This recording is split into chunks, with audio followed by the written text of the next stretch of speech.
Well, Jesus is telling this story, and some of the stories he tells, such as parables, you have the sense that a sower went out to sow. It's not necessarily a particular person. But this is an interesting one because he uses the name Lazarus. He gives a specific name, giving you an indication this is more than a parable. And so I think this is a reflection of there was a real Lazarus, a guy named Lazarus who was a beggar at the gate.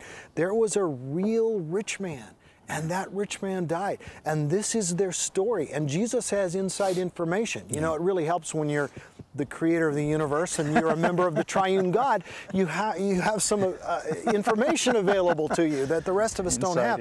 And so he can, he can use that inside information to tell us the story of what actually happened. And I think that's what he's doing. So he says these two men died. They're conscious. One's in heaven, one's in hell. So we know consciousness continues. They both have memories.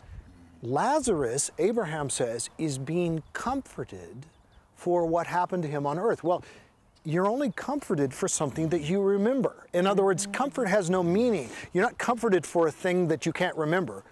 You know, what is this thing I'm being comforted for? No, I mean, but the nature of comfort is you're being comforted for something. So he remembers continuity. The rich man remembers and is aware of his brothers who are, you know, still on earth, and they need to hear the message. They need deliverance.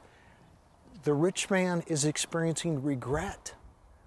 And there is not only consciousness in hell, an awareness of one's sin, an awareness that one had the opportunity to be saved from sin, a regret that one did not make that choice, and even a regret about loved ones who, you know, have not heard the gospel.